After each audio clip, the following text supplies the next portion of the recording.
அல்லேலூயா. அவருக்கே துதி கன மகிமை உண்டாவதாக, தேவனுக்கே மகிமை உண்டாவதாக என்று சொல்வோமா? உமக்கே மகிமை உண்டாவதாக என்று வாய்களை திறந்து சத்தத்தை உயர்த்தி அல்லேலூயா என்று சொல்லி, அல்லேலூயா, தேவனுக்கே மகிமை உண்டாவதாக, அல்லேலூயா, உம்முடைய நாமமே மகிமைப்படுவதாக. அல்லேலூயா. ஆண்டவரே உமக்கு ஸ்தோத்திரம். ஆண்டவரே, எத்தனை பேர் எங்கள் பக்கத்தில் வந்தாலும் நீர் எங்களுக்கு அடைக்கலமானவராய் இருக்கிறீரே. ஆண்டவரே, எதுவும் எங்களை அணுகாமல் எங்களை காக்கிறவரே உமக்கு ஸ்தோத்திரம். ஆண்டவரே, உமக்கே ஆராதனை என்று சொல்வோமா? உங்கள் வாய்களை திறந்து சத்தத்தை உயர்த்தி ஆண்டவரே ஆராதனைகளை செலுத்துகிறோம் என்று சொல்வோமா?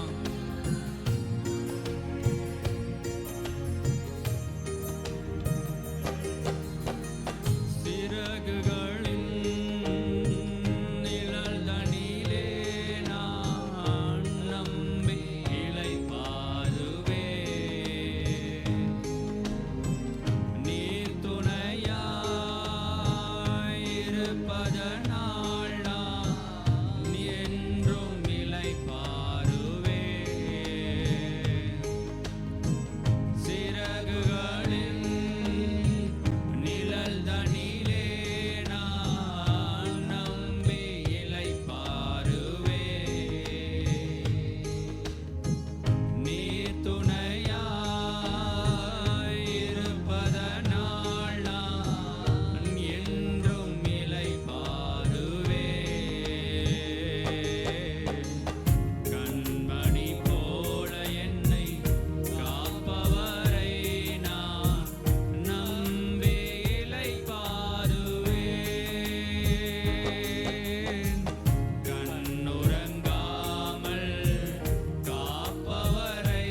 மறுபடியும் ஆராதனை உமக்கு, ஆராதனை என்னை நேசிக்கும் இயேசுவே, ஆராதனை. ஆமென். ஆராதனை உமக்கே. எங்களை ஆதரிப்பவரே, ஆதரிக்கும் இயேசுவே, ஆராதனை. கரங்களை தட்டி அல்லேலூயா. எங்களை நேசிப்பவர் ஆண்டவரே, எங்களை நேசிப்பவரே, எங்களை ஆதரிப்பவரே, எங்களுக்கு துணை நிற்பவரே, பேர்பட்ட சூழ்நிலையிலும் ஆண்டவரே எங்களுக்கு துணையா இருப்பவர் நீர் ஒருவரே.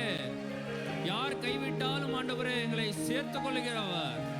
இந்த துரோகங்கள் நிறைந்த இந்த உலகத்திலே ஆண்டவரே எங்களுக்கு துணையாய் நின்று கொண்டிருக்கிறீரே, உமக்கு ஸ்தோத்திரம். எங்களை தேவிட்டாமல் நேசிக்கிற ஒரு நேசராய் எங்களுக்கு இருக்கிறீரே ஆண்டவரே, உமக்கே ஆராதனைகள். ஆண்டவரே, எங்களை எப்பேற்பட்ட சோதனைகளும் எங்களை அணுகாமல் எங்களை துணை நின்று காக்கிறவர் நீர் ஒருவர் மாத்திரம். உம்முடைய சிறைகள் நிழலிலே வைத்து எங்களை பாதுகாக்கிறவரே, உமக்கு ஸ்தோத்திரம். ஆண்டவரே, கண்மணி போல பாதுகாக்கிறவரே, உமக்கு நன்றி. இந்த காலை வேளையில உமக்கே ஆராதனைகள். வார்த்தைக்கு நேராக நம்முடைய கவனத்தை கொண்டு வருவோம். ஓசியாவின் புஸ்தகம் 14ஆம் அதிகாரம் 5வது வசனம். நான் இஸ்ரவேலுக்கு பனியை போல் இருப்பேன், அவன் லீலி புஷ்பத்தை போல் மலருவான், லீபனோனை போல் வேரூன்றி நிற்பான். முதல் வசனம், இஸ்ரவேலே, உன் தேவனாகிய கர்த்தரிடத்தில் திரும்பு, நீ உன் அக்கிரமத்தினால் விழுந்தாய். இஸ்ரவேலே, நான் உனக்கு பனியை போல் இருப்பேன், எப்பொழுது உன் தேவனாகிய கர்த்தரிடத்தில் திரும்பும் பொழுது. Return, restore. நாம் தொடர்ந்து அதை தியானித்து கொண்டிருக்கிறோம். கர்த்தர் நம்மோடு இடைபடுகிறார் என்று கிறிஸ்துவுக்குள் நம்புகிறேன்.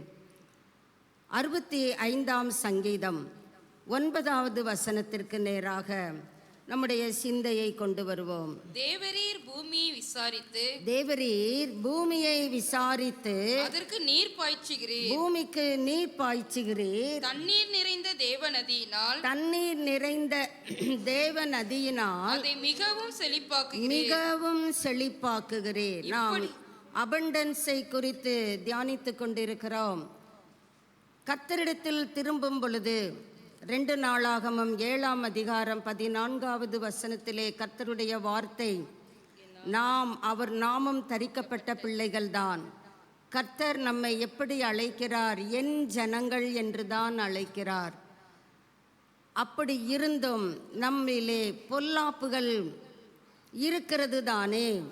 அந்த பொல்லாப்புகளை உன் நடுவிலிருந்து அகற்றிவிட்டு எனக்கு நேராக திரும்பினால், ஓசியா தீர்க்கதரிசியின் புஸ்தகத்திலே மாத்திரமல்ல, ஒவ்வொரு தீர்க்க தரிசன புஸ்தகங்களிலும் நாம் வாசிக்க முடிகிறது.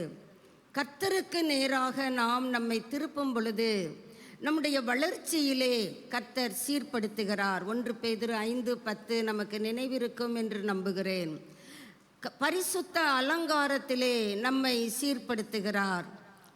கர்த்தருக்குள் நம்மை பராக்கிரமத்திலும் பலத்திலும் சீர்படுத்துகிறார். நமக்கென்று தேவன் வைத்திருக்கிற அந்த வேல்யூஸ், தகுதிகளிலே நம்மை சீர்படுத்துகிறார். கர்த்தரிடத்திலே வைத்திருக்கிற அந்த மன மகிழ்ச்சி நம்முடைய வாழ்க்கையிலே சீராக்கப்படும் பொழுது நம்முடைய இருதயத்தின் விருப்பங்களை நமக்கு அருள் செய்கிற கர்த்தர் என்று நாம் பலவிதமான காரியங்களை கர்த்தருக்கு நேராக திரும்பினால் நம்மை சீர்படுத்துகிற கர்த்தர் என்பதை இந்த 2 மாத காலங்களிலும் தியானித்து வருகிறோம். தொடர்ந்து இந்த நாளிலும் abundance is restored, பரிபூரண நன்மை, பரிபூரணம். எதிலெல்லாம் பரிபூரணம்? எப்படி அந்த பரிபூரணம்? அதை குறித்து ஆவியானவருடைய கிருபையினாலே வேத வசனத்தின் வெளிச்சத்தை பெற்றுக்கொள்ளுவோம். தண்ணீர் நிறைந்த தேவ நதியினால் அந்த பூமியை கர்த்தர் என்ன செய்கிறாராம்? செழிப்பாக்கல, மிகவும் செழிப்பாக்குகிறவர். நம் ஒவ்வொருவரையும் கர்த்தர் செழிப்பின் பாதையிலே தான் கொண்டு செல்லுகிறவர். இந்த நாளிலே நாம் அநேக இடங்களிலே கேட்கிற ப்ராஸ்பரிட்டி ப்ரீச்சிங்கை குறித்து நான் பேச வரவில்லை. கர்த்தர் மிகவும் செழிப்பாக்கி விட்டு என்ன செய்கிறார்? பூமியை திருத்துகிறார், ரிப்ளனிஷ் என்று பார்க்கிறோம், சீர்படுத்துகிறார். திருத்தின பிறகுதான் அங்கே தானியத்தை விளைவிக்க முடியும். நிலம் நன்கு உழுத பிறகுதான் விதைக்கிறார்கள். அதே போன்றுதான் நம்முடைய உள்ளமாகிய நிலமும் திருத்தப்பட வேண்டும். எதிலெல்லாம் நாம் திருத்தப்பட வேண்டும் என்பதை வேத வசனத்திலிருந்து நாம் பார்த்து அறிய முடிகிறது. கர்த்தருக்கு நேராக நாம் திரும்பும் பொழுது லேவியராகமம் 26ஆம் அதிகாரம் 4வது வசனத்திலே வாசிக்கிறது போல, ஏற்ற காலத்திலே நம் ஒவ்வொருவருக்கும் கர்த்தர் என்ன செய்கிறார்? மழையை பெய்ய பண்ணுகிறார். பூமி தன் பலனையும் வெளியிலுள்ள மரங்கள் தங்கள் கனியையும் கொடுக்கும் என்று கர்த்தருடைய வார்த்தை அங்கே உடன்படிக்கையாக வருகிறதை பார்க்க முடிகிறது. 68ஆம் சங்கீதம் 9-10 வசனங்களை வாசிக்கலாம். தேவனே, சம்பூரண மழையை பெய்ய பண்ணினீர். சம்பூரணம், அபண்டன்ஸ். மழையிலும் கர்த்தர் நமக்கு எப்படிப்பட்ட மழை? தூறலான மழை அல்ல, சம்பூரணமான மழையை என்ன செய்கிறவர்? பெய்ய பண்ணுகிறவர். ஒருவேளை நம்முடைய சுதந்திரங்கள், நம்முடைய உள்ளம் இளைத்து போயிருந்தாலும் கர்த்தர் பெய்கிற அந்த சம்பூரண மழையினாலே நம்மை திடப்படுத்துகிறவராம். 10வது வசனத்தை வாசித்து பார்ப்பீர்களானால், உம்முடைய மந்தை அதிலே தங்கி இருந்தது. தேவனே, உம்முடைய தயையினாலே ஏழைகளை பராமரிக்கிறீர். செழிப்புன்னு சொல்றீங்க, இங்க ஏழைன்னு போடப்பட்டு இருக்கிறது. ஏழை என்றால் உலக பிரகாரமான ஐஸ்வர்யத்திலே ஏழைகள் அல்ல, கிருபையிலே நாம் அவ்வப்பொழுது தரித்திர நிலைமைக்கு தள்ளப்படுகிறோம். தேவனுடைய இரக்கத்தை பெற வேண்டிய நாம் அவருடைய உக்கிர கோபத்தை சம்பாதிக்கும்படியான ஒரு வாழ்க்கை வாழ்வோம் என்றால் நாம் இரக்கம் பெற முடியாது தானே? அப்படி என்றால் நாம் ஏழைகள் தானே? உலக பிரகாரமாக நாம் உடுத்துவதும் உண்ணுவதும் நல்ல ஒரு இல்லத்திலே தங்கியிருப்பதும் தான் நேர்த்தியான வாழ்க்கை என்று நினைத்தோமானால் அது அரைகுறையான எண்ணங்கள், அரைகுறையான நன்மைகள் என்று வேதத்திலிருந்து நாம் பார்க்க முடிகிறது. கர்த்தருடைய இரக்கம் நமக்கு வேண்டும் தானே? கிருபை நமக்கு வேண்டும் தானே? தயவு நமக்கு வேண்டும் தானே? நாம் நம்முடைய பலத்திலே எவ்வளவுதான் சார்ந்திருந்தாலும் கர்த்தருடைய பலன் நமக்கு தேவை என்பதை எப்பொழுது அறிய முடியும்? ஒரு பலவீனம் வரும் பொழுது தான் தெரியும் கர்த்தர் எத்தனை நமக்கு தேவையானவர். ஆண்டவரே, எனக்கு உம்முடைய பலன் தேவை என்று கதறுகிறோம் தானே? அப்போ நாம் எந்த நிலைமைக்கு தள்ளப்படுகிறோம்? ஏழைகள் என்கிற நிலைமையிலே தள்ளப்படுகிறோம். ஆனால் கர்த்தர் சொல்லுகிறார், எனக்கு நேராக திரும்பும் பொழுது நீ கிருபையிலே தரித்திரப்பட்டிருந்தாலும், இரக்கத்திலே தரித்திரப்பட்டிருந்தாலும், என்னுடைய தயவினாலே உன்னை நான் என்ன செய்கிறேன்? பராமரிக்கிறேன். அல்லேலூயா. கர்த்தர் நம்மை பராமரிக்கிறவராக வேத புத்தகத்திலே வாசிக்க முடிகிறதே. 104ஆம் சங்கீதம் 24வது வசனத்தை வாசிக்கலாம். 104. உமது கிரியைகள் எவ்வளவு திரளாய் இருக்கிறது, அவைகள் எல்லாம் ஞானமாய் படைத்தீர். பூமி உம்முடைய பொருள்களினால் நிறைந்திருக்கிறது. ஆங்காங்கே சிதறுண்டு கிடக்கிறது என்று நாம் வாசிக்க முடியவில்லை. நிறைந்திருக்கிறது. பூமியை கர்த்தர் தம்முடைய பொருள்களினால் நிறைத்திருக்கிறார். நாம் பூமியிலே தானே வாழ்ந்து கொண்டிருக்கிறோம். இந்த பூமியிலே கர்த்தர் உங்களையும் என்னையும் அவருடைய பொருட்களினால், இவ்வுலக நன்மைகள் மாத்திரமல்ல ஆவிக்குரிய நன்மைகளினாலும் முழுவதும் அடங்கியதுதான் அவருடைய பொருள்கள் என்கிற பட்டியலிலே அடங்குகிறது. கர்த்தர் நம்மை அவருடைய பொருட்களினால் நிறைக்கிறார். என்ன பொருட்கள்? ஆதியாகமம் 27ஆம் அதிகாரம் 28வது வசனத்தை வாசிக்கலாம். என்னென்ன பொருட்களினால் பூமி நிறைந்திருக்கிறதாக கர்த்தர் வேதத்திலே சொல்லுகிறார், வாசிக்கலாம். தேவன் உனக்கு வானத்து பனியையும் பூமியின் கொள்ளுமையையும் கொடுத்து மிகுந்த தானியம், பொருட்கள் தானே, தானியம் இல்லாத பொழுதுதான் தானியத்தினுடைய அருமை தெரியும். மிகுந்த தானியத்தையும் திராட்சரசத்தையும் தந்தருளுகிறவர். மாத்திரமல்ல, உபாகமம் 32:14 அங்கே சில பொருட்களை குறித்து ஆவியானவர் மோசே பாஸ்டர் மூலமாக நமக்கு சொல்லுகிறார். பசுவின் வெண்ணெயையும் ஆட்டின் பாலையும் பாசானில் மேயும் ஆட்டுக்குட்டிகள், ஆட்டுக்கடாக்கள், வெள்ளாட்டுக்கடாக்கள் இவளுடைய கொழுப்பையும் கொழுமையான கோதுமையும் ரத்தம் போன்ற சுயமான திராட்சை பொருட்கள் எல்லாம் கர்த்தர் உங்களுக்கும் எனக்கும் தருகிறதாக வாக்கு பண்ணி இருக்கிறார். பாருங்க, பசுவின் வெண்ணெயையும், சில காரியங்களிலே மருத்துவர்கள் சொல்லுகிறார்கள் பசு நெய் சாப்பிடுங்க, பசும் பால் எடுத்துக்கங்க. கர்த்தர் பாருங்க, இந்த மருத்துவர்களிலும் மேலான பரிகாரி. அவர் நமக்கு என்ன பொருளை வைத்திருக்கிறார்? பசுவின் வெண்ணெய், ஆட்டின் பால், அதுவும் பாசானிலே, இந்த பாசானிலே மேய்கிற ஆடுகள் கொழுமையானவைகள், நல்ல புல்லை தின்று தன்னுடைய பாலை அதிகமாக கொழுப்பு நிறைந்ததாக வாசிக்கிறோம். பாருங்க, பாசானில் மேயும் ஆட்டுக்குட்டிகள், ஆட்டுக்கடாக்கள், வெள்ளாட்டுக்கடாக்கள் இவைகளுடைய கொழுப்பையும் கொழுமையான. இன்னைக்கு நம்ம அந்த கோதுமையை பார்க்க முடியலைங்க. அநேக தூசி துப்பட்டை நிறைந்த கோதுமையைத்தான் நாம் உண்டு கொண்டிருக்கிறோம். இங்கே கர்த்தர் வைத்திருக்கிற பொருட்கள், நம்மை நிறைக்கிற பொருட்கள், கொழுமையான கோதுமை, இரத்தம் போன்ற ஒரிஜினல் கிரேப் வைன். இதை தான் மதுபான பிரியர்கள் தவறாய் எடுத்துக்கொள்ளுகிறார்கள். வேதத்திலேயே கர்த்தர் சொல்லியிருக்கிறாரு, திராட்சை ரசம் எடுத்துக்கொள்ளலாம், ஒயினுக்கு என்ன பெயர் அப்படின்னு சொல்லி பேசுகிறார்கள். நாம் விவாதத்திற்குள்ளே நுழைவதில்லை. ஒரிஜினலான திராட்சை ரசத்தை கர்த்தர் நமக்கு பொருட்களாக வைத்திருக்கிறார். 104 சங்கீதம் 14வது வசனத்திலே அங்கே சில பொருட்களின் பட்டியலை பார்க்க முடிகிறது. பூமியிலிருந்து ஆகாரம் உண்டாகும்படி அவர் மிருகங்களுக்கு புல்லையும் மனுஷருக்கு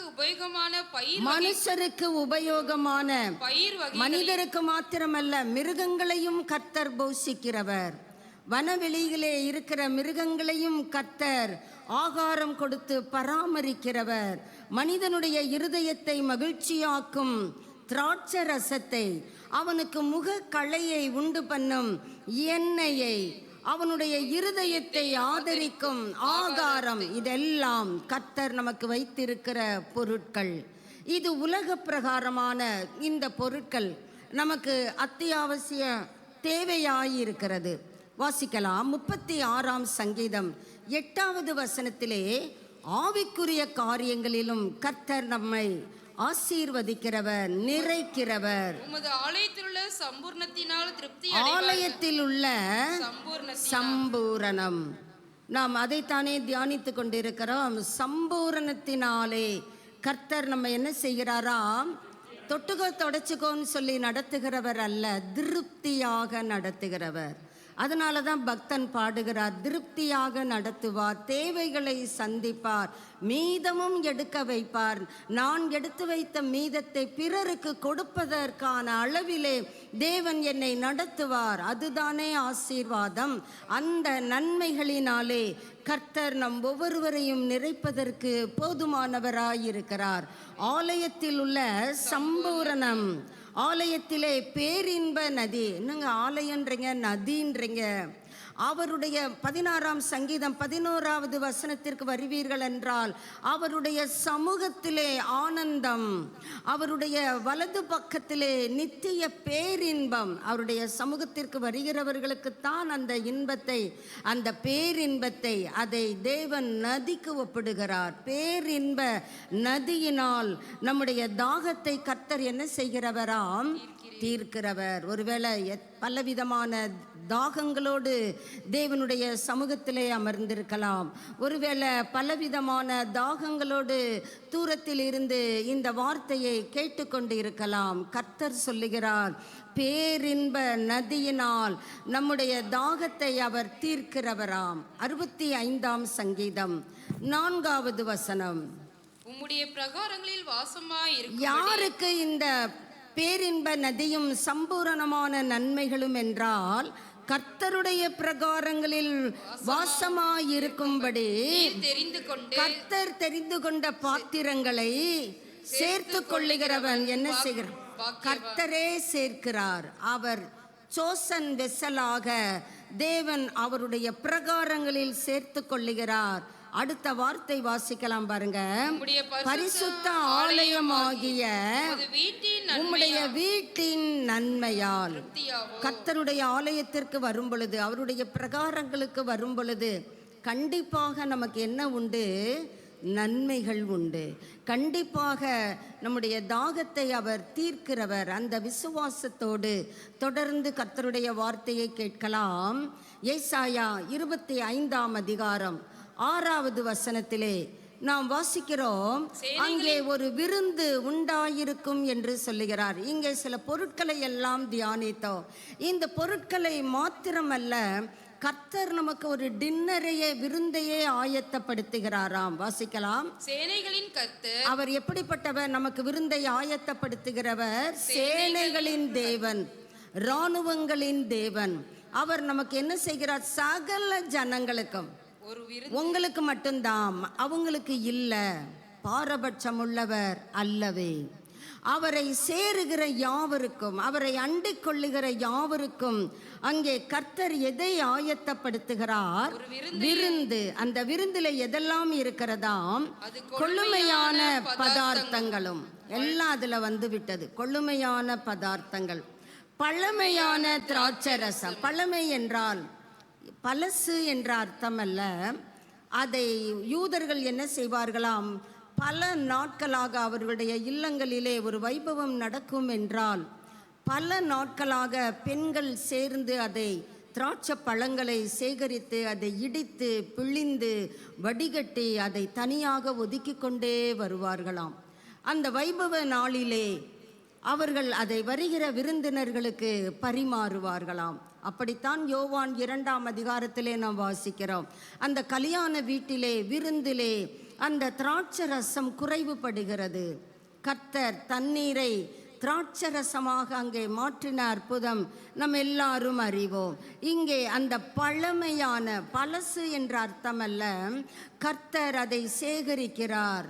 நாளொரு மேனியும் பொழுதொரு வண்ணமுமாக சொல்லுவார்களே, அப்படியாக திராட்சை பழங்களை பிழிந்து சாறு எடுத்து அந்த ரசத்திற்கு பெயர்தான் பழமையான திராட்சை ரசம்.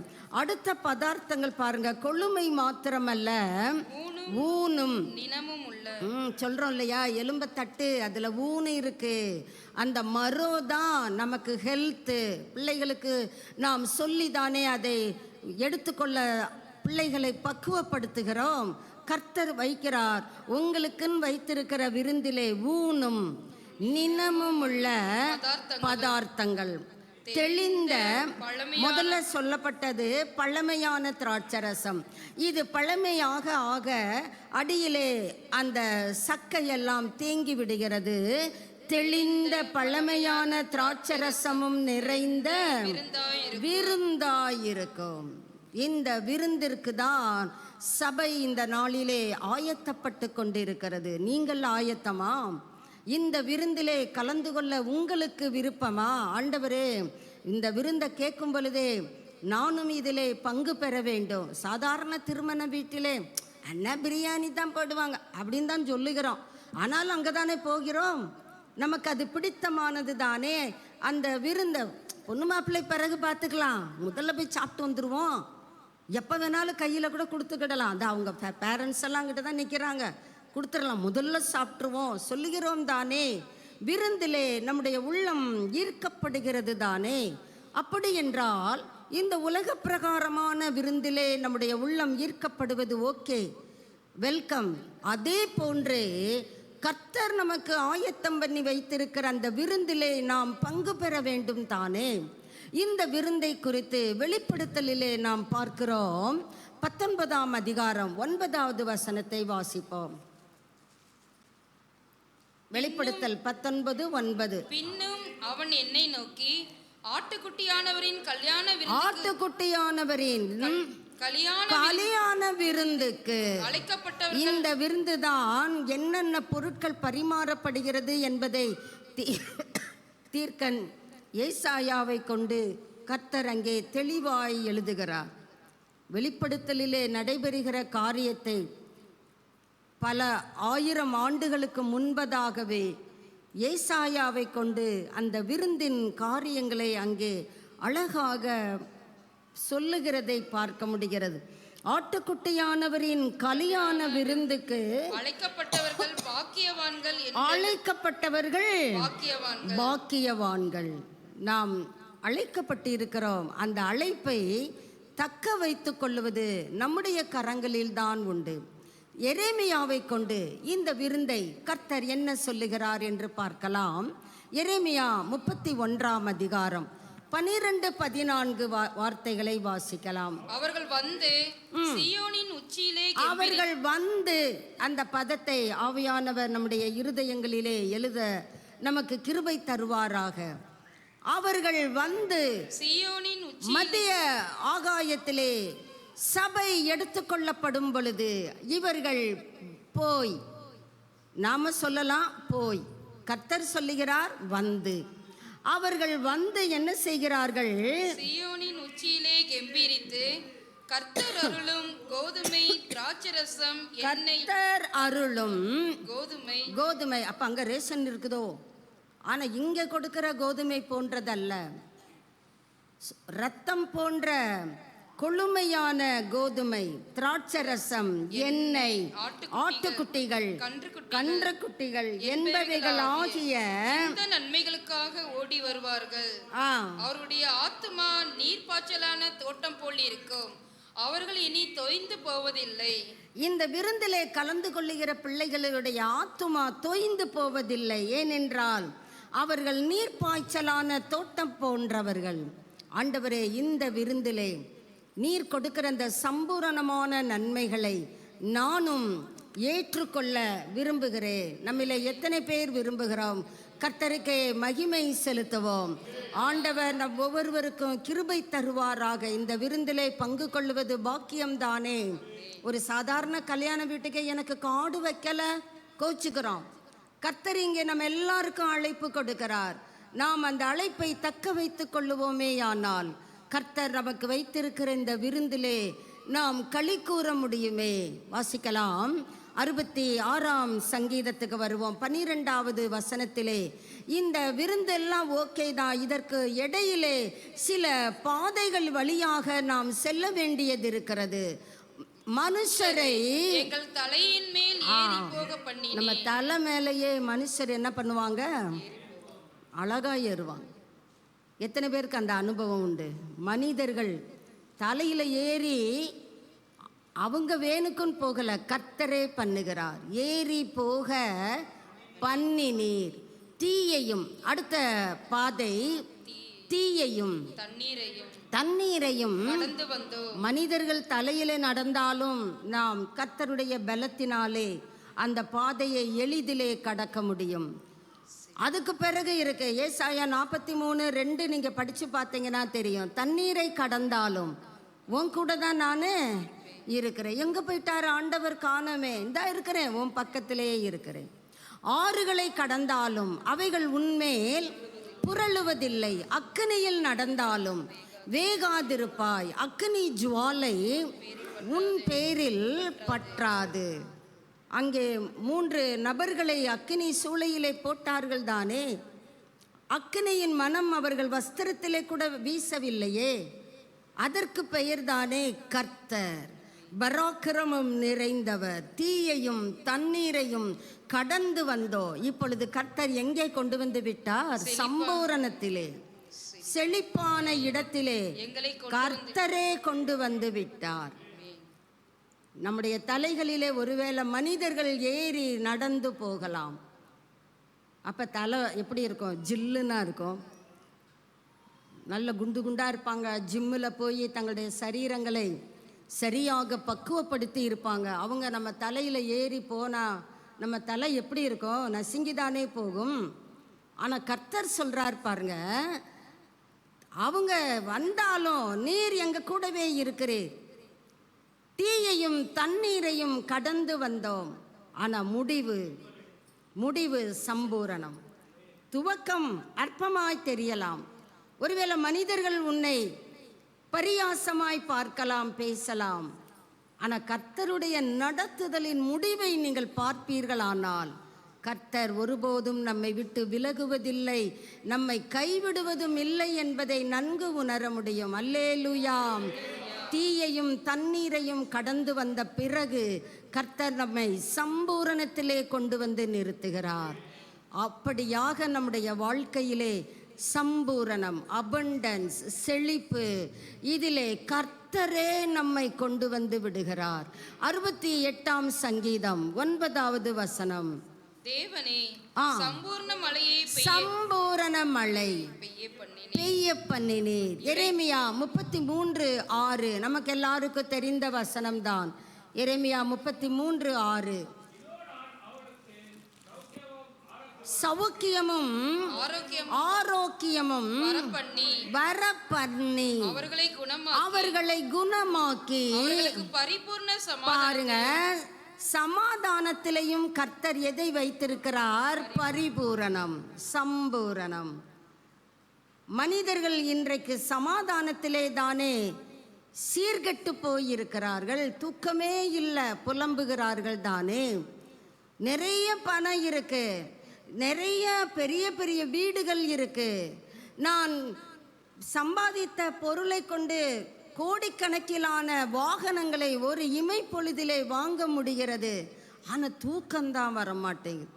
அதுக்கு பெயர் பூரணமான ஆசீர்வாதமா? கர்த்தர் சொல்லுகிறார் பாருங்க, பரிபூரண சமாதானத்தை மாத்திரம் அல்லங்க, பரிபூரண சத்தியத்தையும் கர்த்தர் என்ன செய்கிறார்?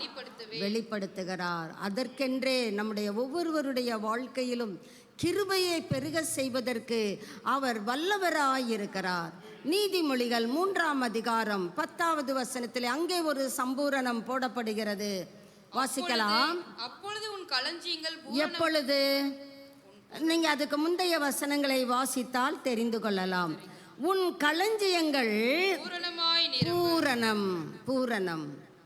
உங்க வீட்டில் களஞ்சியங்கள் பூரணமாய் நிரப்புகிறதற்கு தேவன் வல்லவர். நம்ம நினைக்கிறோம் அதெல்லாம் அவங்களுக்கு, அதெல்லாம் இவங்களுக்கு, நமக்கு கிடையாது. உன் விசுவாசம் அப்படி இருந்தால் நான் என்ன செய்வது என்று கர்த்தர் அமைதியை காத்து கொள்ளுவார்.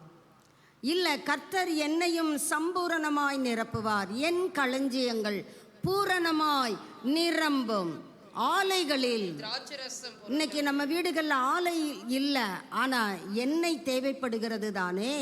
கர்த்தர் சொல்றார் பாருங்க, எண்ணெய் திராட்சரசம் புரண்டோடும். அது ஒரு மொழிபெயர்ப்பிலே போடப்பட்டு இருக்கிறது. New oil fresh oil, new wine fresh wine. இதே தான் யோவேலிலே நாம் வாசிக்க முடியும். 2வது அதிகாரத்திலே, யோவேல் தீர்க்க தரிசன புஸ்தகம் 2ஆம் அதிகாரம் 24 வாசிக்கலாம். களங்கள் இதே தான். அங்கேயும் சாலமோனை கொண்டு சொல்லுகிறவர், தீர்க்கன் யோவேலை கொண்டும் சொல்லுகிறார். உன்னுடைய களங்கள் தானியத்தினால் நிரம்பும்னா என்னங்க? பூரணம் தானே, சம்பூரணம் தானே.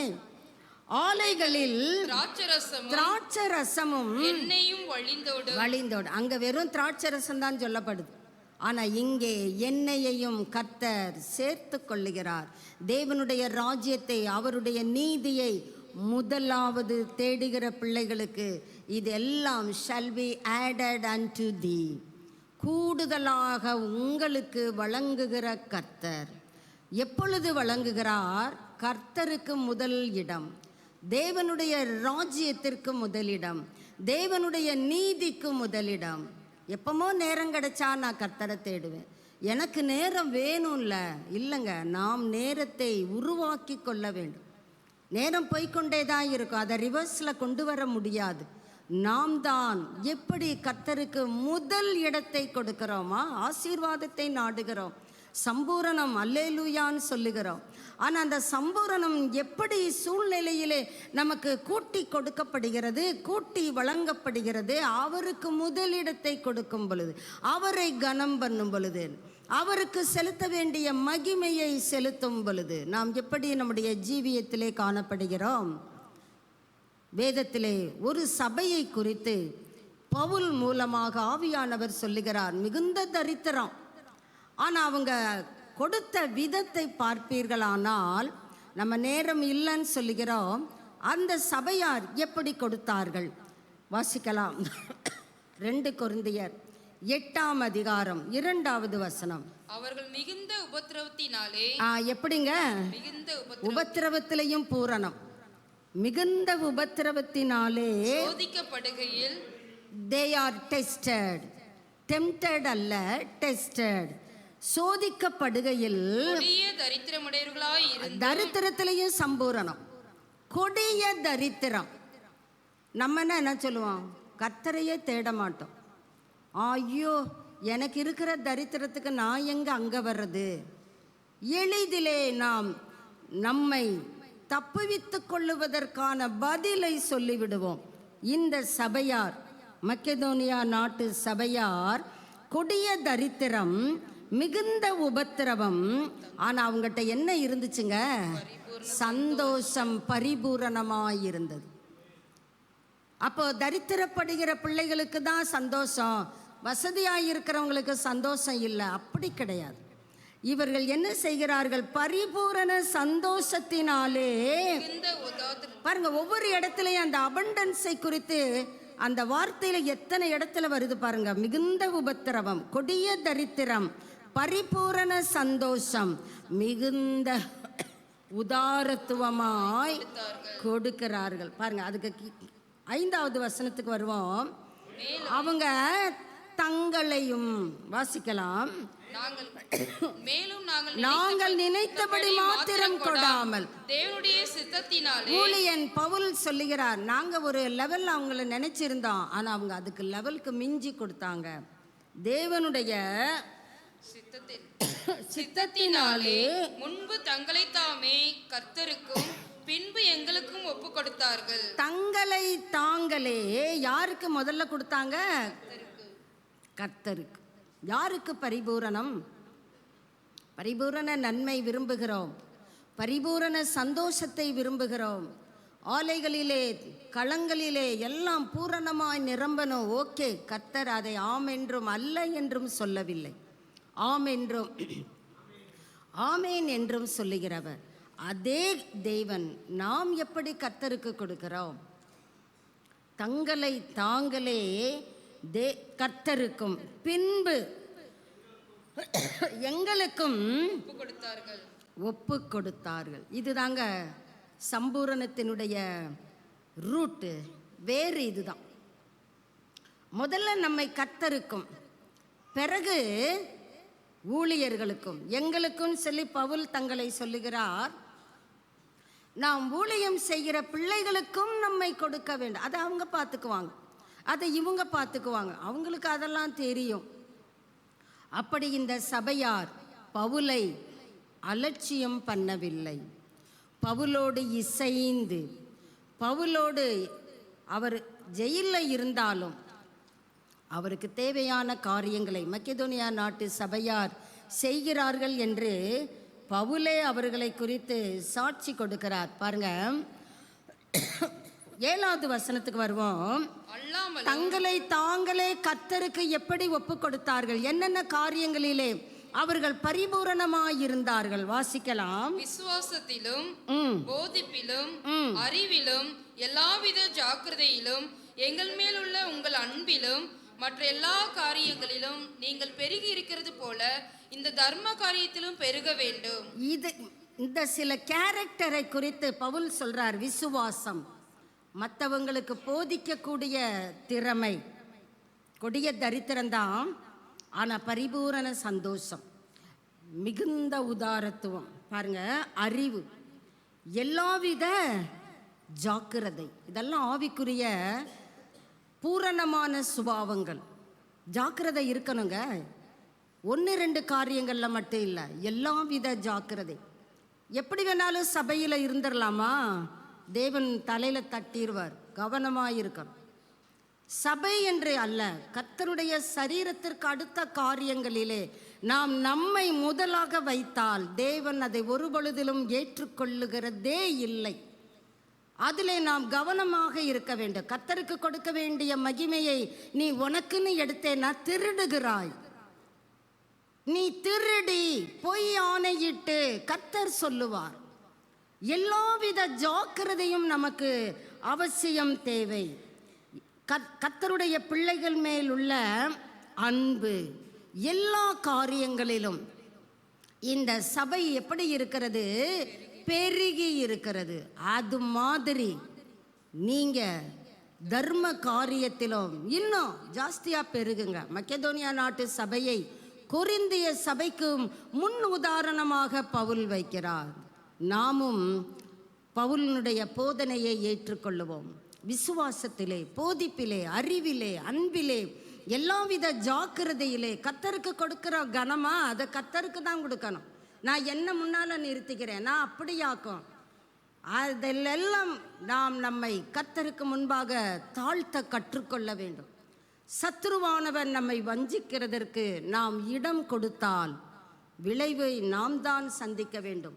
அனுபவிக்கிறதிலே அடுத்த கட்டத்திலே நாம் அந்த சம்பூரணத்திற்குள்ளாக சென்று விடுகிற அபாயம் உண்டு. இந்த மக்கெதோனியா நாட்டு சபையை போல நாமும் எல்லாவித ஜாக்கிரதை, போதிப்பு, அறிவு, அன்பு, தர்ம காரியம், விசுவாசம் எல்லாவற்றிலும் நாம் பெருகி இருந்தால் வாசித்த அத்தனை அபண்டன்ஸுக்கு ஏற்ற சம்பூரணமான நன்மைகள் நிச்சயமாக நமக்கு வந்து சேரும். இந்த உலக பிரகாரமான நன்மைகள், தானியங்கள், திராட்சரசம், ஆட்டுக்குட்டிகள், கன்றுக்குட்டிகள், கோதுமை, இந்த நன்மைகள் மாத்திரம் அல்ல.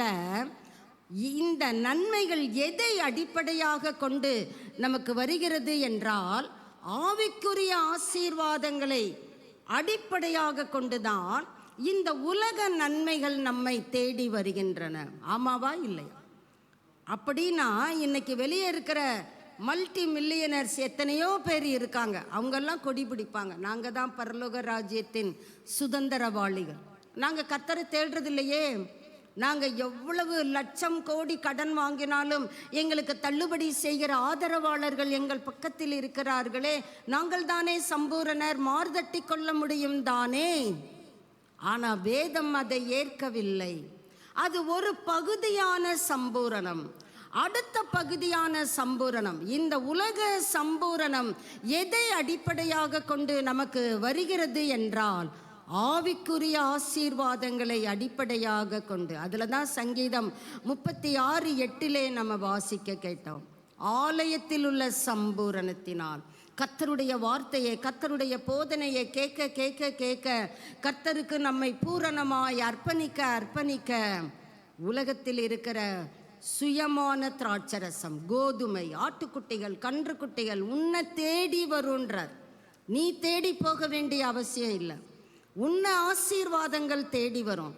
நாம் என்ன பண்ணுறோம்? நன்மைகளுக்காக மாத்திரம்தான் கர்த்தர்கிட்ட வருகிறோமே தவிர அதுக்கு பிறகு நாம் யாரோ கர்த்தர் யாரோ அந்த நிலைமை நம்மிடத்திலே காணப்படாதபடிக்கு நாம் ஜாக்கிரதையோடு ஆவிக்குரிய பயணத்திலே முன்னோக்கி செல்ல ஆவியானவர் நம்மை பலப்படுத்துவாராக. அப்போஸ்தலர் 14 17 வசனத்தை வாசிக்கலாம்.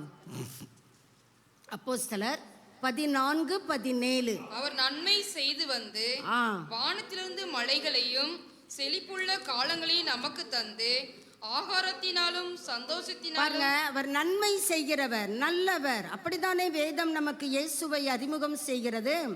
நன்மை செய்து வந்து வானத்திலிருந்து மழைகளையும் செழிப்புள்ள காலங்களையும் நமக்கு தந்து, நமக்கு, உங்களுக்கு மாத்திரம் அல்ல, எனக்கு மாத்திரம் அல்ல, நம்ம எல்லாருக்கும் தந்து ஆகாரத்தினாலும் சந்தோஷத்தினாலும் இருதயங்களை நிரப்புகிறவர். அல்லேலூயா. கர்த்தர் நம்முடைய இருதயங்களை சந்தோஷத்தினால் நிரப்புகிறவர். உலக நன்மைகள் மாத்திரம் நமக்கு வந்துச்சுன்னா சந்தோஷமா? அந்த சந்தோஷம்தான், அது பகுதியான சந்தோஷம். முழுமையான சந்தோஷம் எதில் இருக்கிறது? இயேசுவே என்ன சொல்லுகிறார்? வேதத்திலிருந்து நம்ம பார்க்கலாம். யோவான் சுவிசேஷம் 10ஆம் அதிகாரம் 10வது வசனம். யோவான் 10:10. திருடன் திருடவும் கொல்லவும் அழிக்கவும் வருகிறானே அன்றி. இதுக்கு தான் அவன் வருகிறான். வேற ஒண்ணு அவனுக்கு தெரியாது. அவனிடத்தில் இரக்கம் என்பதே கிடையாது. அவன் முழு மூர்க்கமாய் உன்னை தாக்குவான், உன்னை அழித்து விடுவான். ஆனா கர்த்தர் தம்மை பற்றி சொல்லுகிறார், நானோ அவைகளுக்கு ஜீவன் உண்டாயிருக்கவும் அது பரிபூர்ணப்படவும் வந்தேன். அவைகளுக்கு ஜீவன் உண்டாயிருக்கவும் அது பரிபூர்ணப்படவும் அது அந்த ஜீவன் பரிபூரணப்படவும் வந்தேன். பரிபூரணம். நாம் எல்லாரும் ஜீவனை மாத்திரம் அடைவது கர்த்தருடைய சித்தம் அல்ல. அந்த ஜீவனிலே பரிபூரணத்தை கர்த்தர் நமக்கு வேதத்திலே வைத்திருக்கிறார். இந்த ஜீவன், கர்த்தர் கொடுக்கிற இந்த ஜீவன் உலக பிரகாரமான வாழ்க்கை அல்ல, ஆவிக்குரிய வாழ்க்கை. நாம் ஆவிக்குரிய வாழ்க்கையிலே பரிபூரணமாய் வளர்ந்தேற வேண்டும் என்பதுதான் நல்ல மேய்ப்பராகிய இயேசுவினுடைய விருப்பம். எபேசியர் 3ஆம் அதிகாரம் 20வது வசனம். நாம் வேண்டிக் கொள்ளுகிறதற்கும் நினைக்கிறதற்கும் மிகவும் அதிகமாக நமக்கு என்ன செய்கிறவர்? அருளி செய்கிறவர். நீ என்ன ஜெபிக்கிற அந்த ஜெபத்துக்கு விட அதிகமான பதிலை தருகிறவர். நீ வேண்டிக் கொள்றியா? நீ மனசுல யோசித்திருக்கிறல்ல, ஐயோ எனக்கு இதெல்லாம் கிடைச்சா நல்லா இருக்கும். கர்த்தர் வேண்டிக் கொள்ளுகிறதற்கும் நினைக்கிறதற்கும் மேலாக பரிபூரணமாக சம்பூரணமாக நிறைவாக உனக்கு அருளுகிறதற்கு அவர் எதை பயன்படுத்துகிறார்? சபையை பயன்படுத்துகிறார். அந்த வார்த்தை வாசிக்கலாம். வாசிப்போம். 3:20. நாம் வேண்டிக் கொள்வதற்கும் நினைக்கிறதற்கும் மிகவும் அதிகமாய் நமக்குள்ளே நமக்கு உள்ளே கிரியை செய்கிற வல்லமையின்படியே நமக்கு செய்ய வல்லவர் அவருக்கு சபையிலே அவர் எதன் மூலமாக செய்கிறார்? தம்முடைய சரீரத்தின் வாயிலாக தான் நம்மை ஆசீர்வதிக்கிறார். வெளியிலே நாம் அந்த ஆசீர்வாதங்களை பெற முடியுமா? முடியும். ஆனால் அது சம்பூரணம் அல்ல, அது நிறைவு அல்ல, அது பகுதியான நன்மை. ஆனால் வேதம் நமக்கு ஒரு முழுமையான நன்மையை அறிமுகம் செய்கிறது. நீ என்ன மனசுல யோசிக்கிற, நீ என்ன காரியங்களுக்காக ஜெபித்து கொண்டிருக்கிற, அதற்கு மேலாக சம்பூரணமாக நிறைவாக பரிபூரண நன்மையை உனக்கு செய்ய வல்லவர். அவர் எதன் வழியாக செய்கிறார்? Through the body of Christ.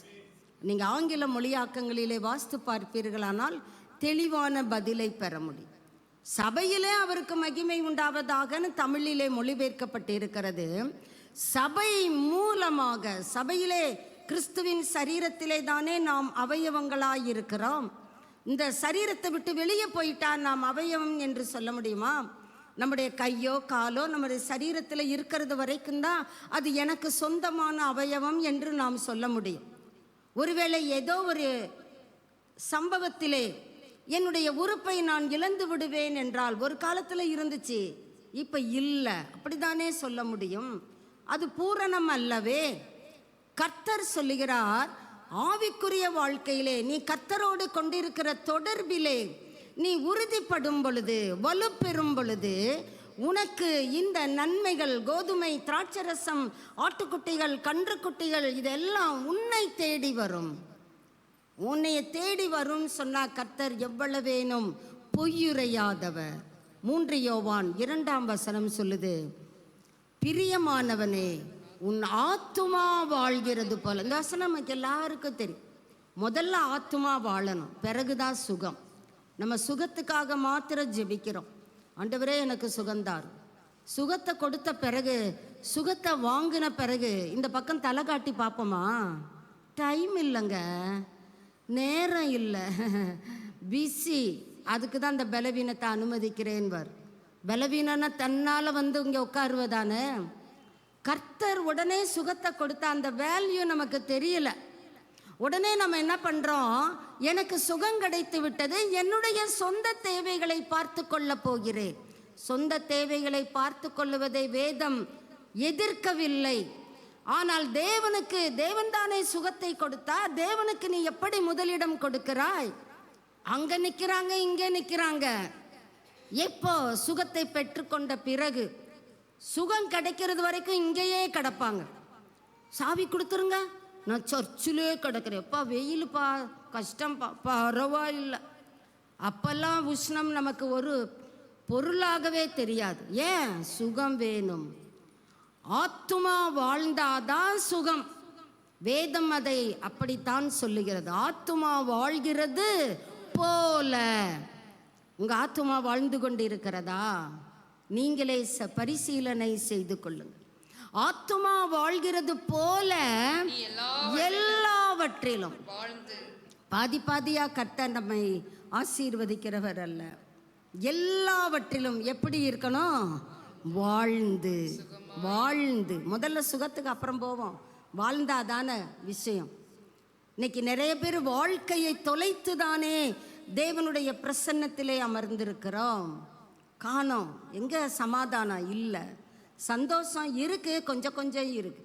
ஆனா வேதம் சொல்லுகிறது எல்லாவற்றிலும் வாழ்ந்து பரிபூரண சந்தோஷத்தினாலே செழிப்புள்ள காலங்களை கொடுக்கிறவர், செழிப்பான இடங்களிலே உங்களை கொண்டு வந்து விடுகிறவர். ஒருவேளை மனிதர்கள் தலையில ஏறி போக பண்ணலாம், ஒருவேளை தீயை கடக்கலாம், தண்ணீரை கடக்கலாம். ஆனா அடுத்த எட்ஜ் நீங்க பார்த்தீங்கன்னா செழிப்பான இடம். அதை கர்த்தரே உங்களை கொண்டு வந்து நிறுத்துவார். உங்க ஆத்துமா வாழ்ந்தாதான் நீங்க எல்லாவற்றிலும் என்ன செய்ய முடியும்? வாழ முடியும். சத்துரு இந்த காரியத்தை நம்முடைய மனதில் இருந்து அகற்றி போடுகிறான். திருடுகிறான். நம்முடைய மனதில் இந்த சத்தியம் பதிந்து விடாதபடி அவன் கவனமாயிருக்கிறான். கேளு, அறகுறையா கேளு, அது எனக்கு போதும்னு சொல்லுகிறான். நம்ம இங்கே உட்கார்ந்து கொண்டே பல காரியங்களை யோசிக்கிறோம். எப்போ முடிப்பாங்க, அவனை போய் பார்க்கணும். நம்ம நினைவு அப்படி இருக்குது. எப்போ இதை சீக்கிரம் முடிச்சா நல்லா இருக்கும், வளவலன்னு இழுத்துக்கிட்டு போகிறாங்க.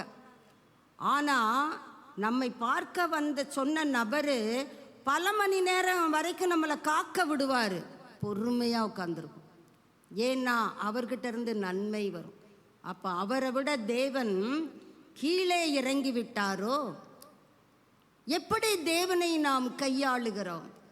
தேவனுடைய பிரசன்னத்தை வாஞ்சிக்கிறோம். எப்படியாக? ஏதோ நம்ம கூட்டா அவர் உடனே வந்துவிட வேண்டும். சொல்லுவாங்கல்ல, எடுபிடி. எடுனா எடுத்துறணும், பிடினா பிடிச்சிடணும். அதுக்கு தான் இயேசுநாதர். இல்லைங்க, வானத்திலும் பூமியிலும் சகல அதிகாரமும் எனக்கு, உங்களுக்கு இல்லை, எனக்கு கொடுக்கப்பட்டு இருக்கிறது. கர்த்தர் இயேசு சொல்லுகிறார். அவர்கிட்ட எல்லா அதிகாரமும் இருக்கு. இப்போ இந்த தெருவுக்கு உங்களை ஒரு இன்சார்ஜாக போட்டால் நாளைக்கு என்ன பண்ணுவீங்க? ஏரியா பூரா தாதாவாக மாறிட மாட்டீங்க? சொல்லுவீங்கல்ல. ஒரு சின்ன அதிகாரம் நமக்கு கிடைச்சாலே ரெக்க கட்டி பறந்துடுறோம். கர்த்தர் சொல்றாரு, வானத்திலும், வானம் ஒரு வானம் மட்டும் இல்லைங்க, 3 வானங்கள் என்று சொல்லுகிறார்கள். வானங்களிலும் உயர்ந்தவர், வானத்தில் இருக்கிற கிரகங்களை தம்முடைய பார்வையிலேயே சீராய் நடத்துகிறவர். ஒரே ஒரு லைட்டை தான் இந்த உலகம் முழுசுக்கும் கொடுத்துருக்கிறாரு. சூரியன். வெப்பமும் தேவை, வெளிச்சமும் தேவை. ஒரே ஒரு லைட்டு தான். அது என்னைக்காவது சூரியன் நான் தான் சொல்லிக்கிட்டு இருக்குதா? அது சொல்லுது, அவர் என்னை விட பெரியவர். வானத்திலும் பூமியிலும், பூமியில் இருக்கிற அத்தனை ராஜாக்களை காட்டிலும், அத்தனை அதிகாரங்களை காட்டிலும், அத்தனை கர்த்தத்துவங்களை காட்டிலும், அத்தனை வல்லமைகளை காட்டிலும் கர்த்தருடைய வல்லமை மா பெரியது. அப்ப அவர் எவ்வளவு மேன்மையுள்ளவர். நம்ம ஏதோ கூட்டா அவர் உடனே வந்துடணும், வரலன்னு கோச்சுக்கிடுவோம். என்ன இயேசுநாதர், உன் அதிபதியை போய் கூப்பிடு, அவன் வருவானான்றார் ஆண்டவர். உன் பாஸை கூப்பிட்டுருவியா நீ? ஐய் பாஸ் அப்படின்னு சொல்லிடுவியா? சப்த நாடியும் ஒடுங்கி கையை கட்டி பவ்யமா நிற்கிறோம். ஆனால் கர்த்தரை துச்சமாக நாம் நடத்துகிறோம். அதை கர்த்தர் ஒரு பொழுதிலும் ஏற்றுக்கொள்ளுவதே இல்லை. நாம் கர்த்தரை வைக்க வேண்டிய இடத்திலே வைத்தால் கர்த்தர் சொல்லுவார், உன் ஆத்துமா வாழும். உன் ஆத்துமா வாழ்ந்துச்சுன்னா நீ எல்லாவற்றிலும் என்ன செய்வ? வாழ்வ. ஏன்னா ஆத்துமா வாழுது. ஆமாம், இங்கே வாழுது சொல்கிறாங்கல்ல, சில வீடுகளில் பேசும்போது சொல்லுவாங்க, இது இங்கே வாழுது. உங்கள் ஆத்துமா வாழுதா? பரிசீலனை செய்து கொள்ளுங்க. ஆண்டவர் கேரண்டி கொடுக்குறாருங்க, எல்லாவற்றிலும் வாழ்ந்து நீங்கள் எப்படி இருப்பீங்க? சுகமாய். நாம் எல்லாரும் சுகமாய் இருப்பது தான் நம்முடைய பரம தகப்பனின் விருப்பம். நாம் எப்படி கர்த்தரை நாம் நடத்துகிறோம், எப்படி கர்த்தருக்கு கொடுக்க வேண்டிய அந்த முதல் இடத்தை நாம் கொடுத்து கொண்டு இருக்கிறோமா, அதை குறித்து சில காரியங்களை பார்த்து நாம் கடந்து செல்லலாம். எபேசியர் 3ஆம் அதிகாரம் 19வது வசனம். எபேசியர் 3:19. அறிவு கெட்டாத அந்த அன்பை அறிந்து கொள்ள வல்லவர்களாகவும் தேவனுடைய சகல பரிபூர்ணத்தாலும். இந்த வார்த்தையை ஆவியானவர் நம்முடைய இதயத்திலே எழுதி கொள்ள கிருபை தருவாராக. தேவனுடைய சகல பரிபூரணத்தாலும் நிறையப்படவும்.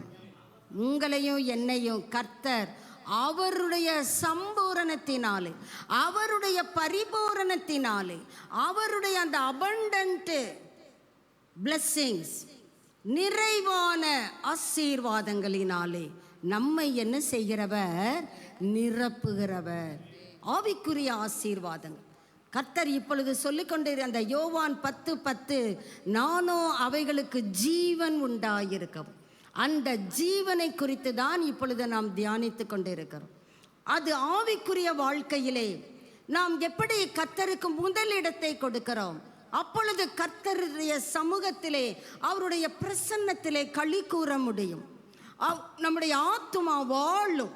நம்முடைய ஆத்துமா வாழ்ந்தா கர்த்தர் சொல்லுவார், நீ எல்லாத்திலையும் வாழ்ந்துரு, நீ வாழ்ந்துருன்பார்.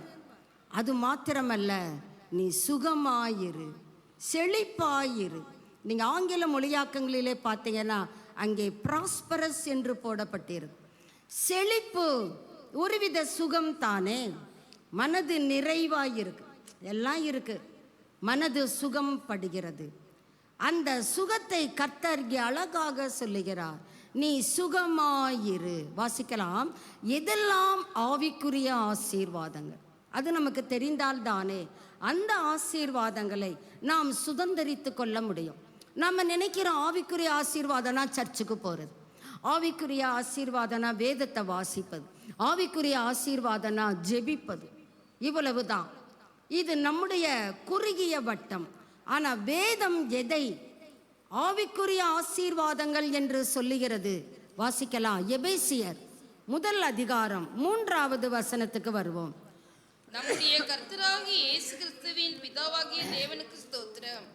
அவர் கிறிஸ்துவுக்குள் அவர் பிதா கிறிஸ்துவுக்குள் உன்னதங்களிலே ஆவிக்குரிய சகல ஆசீர்வாதத்தினாலும் நம்மை ஆக்சுவலா என்ன சொல்லப்படணும்? ஆசீர்வாதங்களினாலும் அப்படிதானே எழுதப்பட வேண்டும். இலக்கணப்படி அதுதானே உண்மை. சகலம் வரும் பொழுது அது பன்மை தானே. ஆனால் கர்த்தர் இங்கே எழுதி வைத்திருக்கிறார், சகல ஆசீர்வாதத்தினாலும். தேவனுடைய பிரசன்னம்ங்க, தேவனுடைய சமூகம், அதிலே நாம் எப்பொழுதும் களி கூற வேண்டும். அதுதான் ஆவிக்குரிய ஆசீர்வாதம். ஆவிக்குள்ளான சகல ஆசீர்வாதத்தினாலும் இனிமே நம்மளை ஆசீர்வதிப்பார்னு சொல்லலைங்க, நம்மை ஆசீர்வதித்து இருக்கிறார். உங்க பைபிள் அப்படித்தானே போடப்பட்டு இருக்கிறது. அவர் ஆசீர்வதித்து இருக்கிறார். இந்த ஆசீர்வாதத்தை நாம் தான் தக்க வைத்துக் கொள்ள வேண்டும். நான் ஆலயத்துக்கே போகல, நான் நல்லா தான் இருக்கிறேன். வெளியில நிறைய பேர் அப்படித்தான் சொல்லிக்கிட்டு இருக்காங்க. நான் பைபிள்லாம் படிக்கிறது இல்லை, என் தொழில் ஓஹோன்னு போய்கொண்டு இருக்கிறது. நிறைய பேர் அப்படித்தான் சொல்லி கொண்டு இருக்கிறாங்க. ஆனால் அவங்க சமாதானமாய் வாழ்ந்து கொண்டு இருக்கிறார்களா? அது அவங்க கிட்ட தான் கேட்கணும். அவர்கள் நிம்மதியாய் உறங்குகிறார்களா? அது அவங்க கிட்ட தான் கேட்கணும், நமக்கு தெரியாது. ஆனால் இங்கே வேதம் சொல்லுகிறது, கிறிஸ்துவுக்குள் ஆவிக்குரிய சகல ஆசீர்வாதத்தினாலும் உங்களை மாத்திரம் இல்லைங்க, யாரெல்லாம் கிறிஸ்துவுக்குள் இருக்கிறார்களோ நம்மை ஆசீர்வதித்து இருக்கிறார். இந்த ஆசீர்வாதத்தை தொடர்ந்து நம்ம பார்க்கலாம் பாருங்க. எது ஆவிக்குரிய ஆசீர்வாதம்? வாசிக்கலாம். அதே முதல் அதிகாரம் 18வது வசனத்தை வாசிப்போம். தாம் நம்மை அழைத்ததினாலே நமக்கு உண்டாயிருக்கிற நம்பிக்கை இன்னது என்றும் பரிசுத்தவான்களிடத்தில் தமக்கு உண்டாயிருக்கிற மகிமையின் ஐஸ்வர்யம். நம்ம ஐஸ்வர்யம்னா நமக்கு பணம் தான் ஐஸ்வர்யம். நம்ம அப்படியே பிராட்டப் ஆயிட்டோம். பணம் இருந்தால் தான் அவனை பணக்காரன்னு சொல்லும். இப்போ வியாதி இருக்கிறவனுக்கு நிறைய வியாதி இருக்கு, அவனையும் பணக்காரன் தானே சொல்லணும். ஏன் அவனை சொல்ல மாட்டேங்க? இங்கே பார்க்கிறோம், மகிமையின் ஐஸ்வர்யம் பரிசுத்தவான்களிடத்திலே அவருக்கு உண்டாயிருக்கிறது. இந்த மகிமையின் ஐஸ்வர்யம் எனக்கு தேவை. நான் ஆவிக்குரிய ஆசீர்வாதமாகிய அந்த ஜீவனிலே வளர விரும்புகிறேன். கர்த்தரே இங்க சொல்லி இருக்கிறாருங்க, பரிசுத்தவான்களிடத்தில் தமக்கு உண்டாயிருக்கிற சுதந்திரத்தினுடைய மகிமையின் ஐஸ்வர்யம் இன்னதுன்னு சொல்ல வார்த்தை இல்லைங்க, தெரிய மாட்டேங்குது. அதை இன்னது என்பதை நீங்களும் நானும் தெரிந்து கொள்ளட்டும் என்று நம்முடைய கரங்களிலே ஆவியானவர் விட்டு விடுகிறார். நீ இன்னதுன்னு நீயே கத்துக்கோ. அன்பின் அகலம், ஆழம், நீளம், உயரம் இன்னது. அது எப்படி இன்னதுன்னு அறிந்து கொள்ளுவது? ஆவிக்குரிய ஆசீர்வாதத்தினாலே நாம் நிரப்பப்படும் பொழுது அதை நாம் இன்னது என்பதை அறிந்து கொள்ள முடியும். இன்னுமாக வாசிப்போம் பாருங்க. அடுத்த வசனத்துக்கு வருவோம். 19. தாம் கிறிஸ்துவை மரித்தோரிலிருந்து எழுப்பி கிறிஸ்துவிடத்தில் நடப்பித்த வல்லமைப்படியே விசுவாசிக்கிறவர்களாகிய நம்மிடத்திலே காண்பிக்கும் வல்லமையின் மகா மேன்மையான மகத்துவம். முதல்ல ஆண்டவர் சொன்னாரு மகிமையின் ஐஸ்வர்யம் இன்னது. இப்போ சொல்லுகிறார் மகா மேன்மையான வல்லமையின் மகத்துவம் அது இன்னது. அதை அறிந்து கொள்ளுவது தாங்க ஆவிக்குரிய ஆசீர்வாதம். நம்மள எத்தனை பேர் அந்த மகிமையின் ஐஸ்வர்யத்தை இன்னது என்று நான் அறிந்திருக்கிறேன்? நம்மள எத்தனை பேர் சொல்ல முடியும்? தேவன் நம்மிடத்திலே எப்படி அதை ஈக்குவல் பண்றார் பாருங்க. இயேசுவை மரணத்திலிருந்து தூக்கி எடுத்த அதே வல்லமை. இந்த வார்த்தையை ரோமர் 8ஆம் அதிகாரத்திலே 10ஆம் வசனம் என்று நினைக்கிறேன். ரோமர் 8:10 11 10-11. மேலும் கிறிஸ்து உங்களில் இருந்தால் சரீரமானது, அது போதும். கிறிஸ்து உங்களில் இருக்கிறாரா?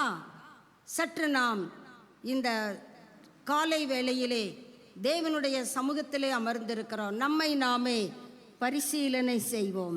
கிறிஸ்து உங்களில் இருந்தால் 11க்கு வருவோம். இயேசுவை மரித்தோரிலிருந்து எழுப்பினவருடைய ஆவி உங்களில் வாசமாயிருந்தால் கிறிஸ்துவை மரித்தோரிலிருந்து எழுப்பினவர் தம்முடைய ஆவியினாலே இந்த வார்த்தையினுடைய காரியத்தை தான் எபேசியர் 1:19 வாசிக்கிறோம். வல்லமையின் மேன்மையான மகத்துவம் இன்னது. அதுதாங்க ஆவிக்குரிய ஆசீர்வாதம். இதை என்னால் அறிய முடியும் என்று யார் சொல்ல கூடும் என்றால், கிறிஸ்து யாருக்குள்ளெல்லாம் தங்கி இருக்கிறாரோ, எனக்குள்ளே கிறிஸ்து இருக்கிறாரா, இன்னது என்பதை என்னால் அறிந்து கொள்ள முடியும். அதுதான் ஆவிக்குரிய ஆசீர்வாதம். இன்னுமாக வாசிக்கலாம். ரோமர் 11ஆம் அதிகாரம் 33வது வசனம். அன்சர்ச்சபிள் ரிச்சஸ் என்று சொல்லப்படுகிறது. தேவனுடைய ஐஸ்வர்யம் பாருங்க, அவரே அதை எக்ஸ்கிளமேட்டரியில சொல்றாரு. ஆ ஆ அப்படி படிக்க கூடாது. ஆ இன்னும் ஆனா அவனை படிக்க வந்திருக்கோம். ஆ அவ்வளவு அவருக்கே அதை வந்து எக்ஸைட்டிங்காக சொல்கிறாருங்க. இப்போ ஒரு காரியத்தை நீங்கள் பார்க்குறீங்க, அப்படின்னா சொல்லுவீங்க. கிரிக்கெட்டில் சிக்ஸர் அடிக்கிறான், என்ன பண்ணுவீங்க? அப்படின்னா சொல்லுவீங்க. சீட்டில் உட்கார மாட்டீங்க, கத்துவீங்க. அந்த மாதிரி இந்த வார்த்தையை படிக்கணும். இப்போ படிக்கலாம். அப்புறமா ஆதான் வருது.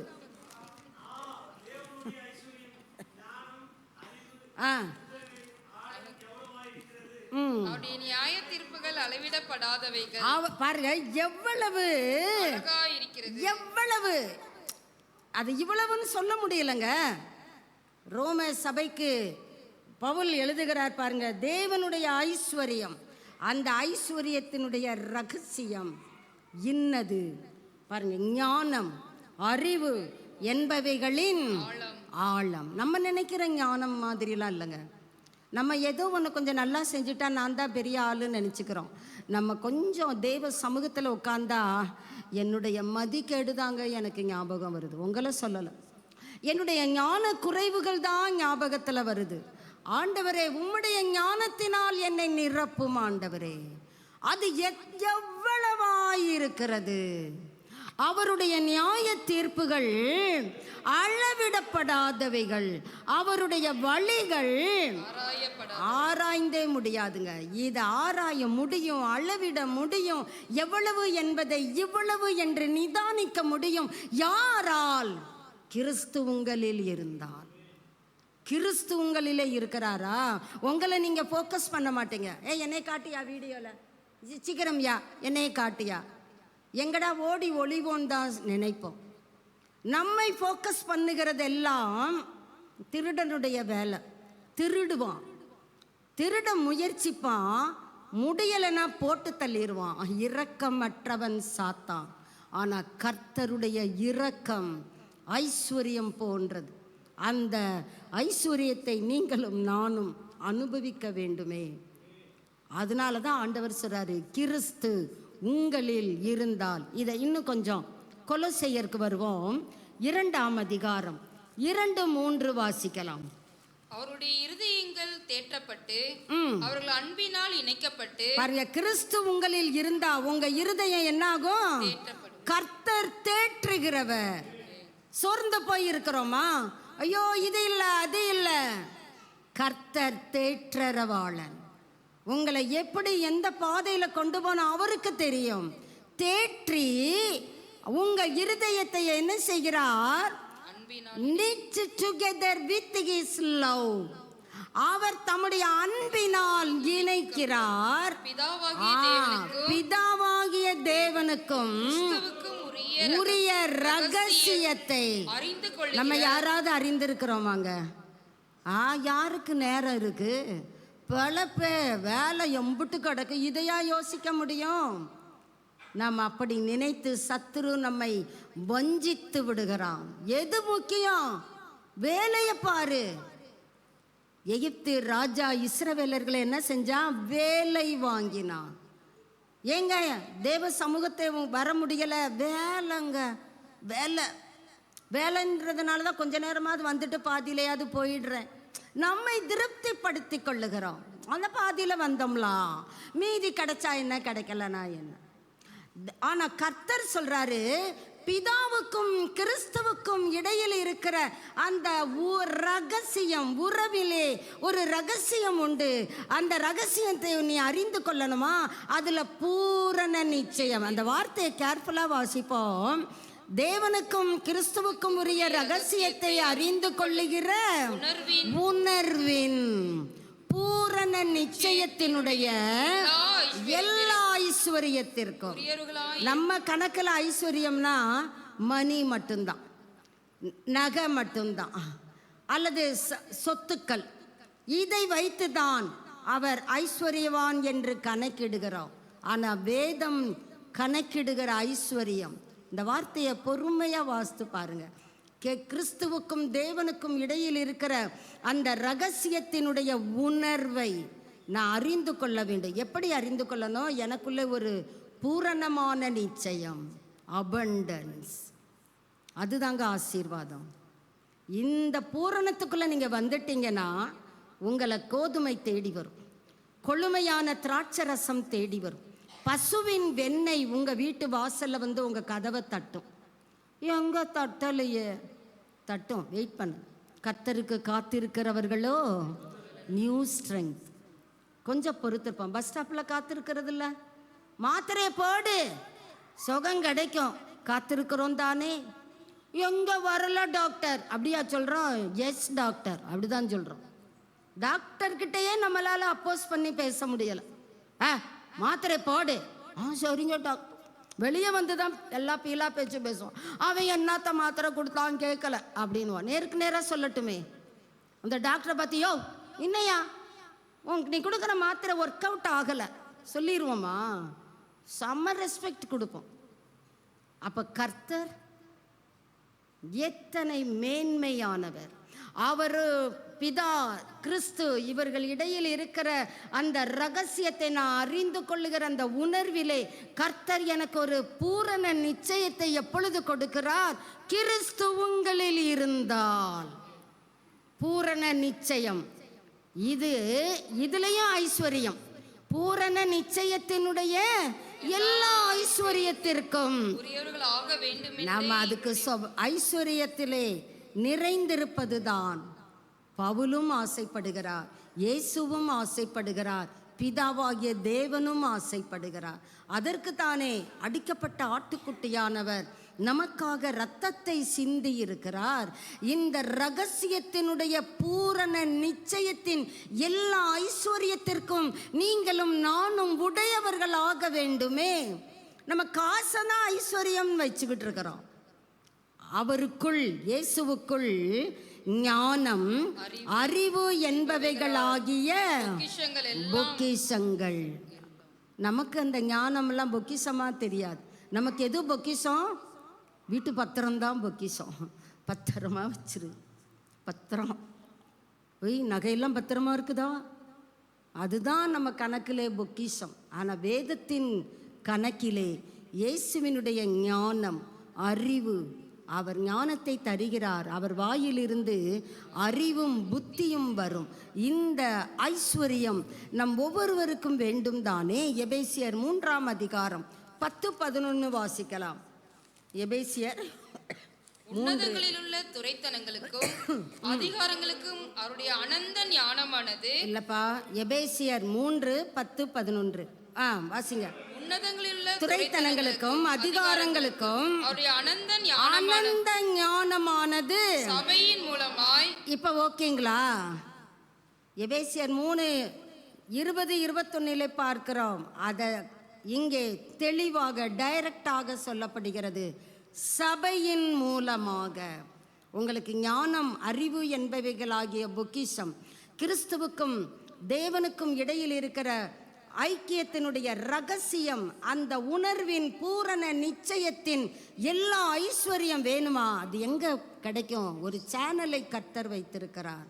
அதுதான் சபை. நம்ம இன்னைக்கு சபைனா 4 கட்டணம், ஒரு கூரை, அப்படிதான் பார்க்கிறோம். பாடி ஆஃப் கிரைஸ்ட், கிறிஸ்துவின் சரீரத்திலே. அதனால தான் பவுல் கேட்கிறாரு, கிறிஸ்து உங்களில் இருக்கிறாரா? உங்களுக்குள் தங்கி இருக்கிறாரா? இப்ப வாசிக்கலாம்.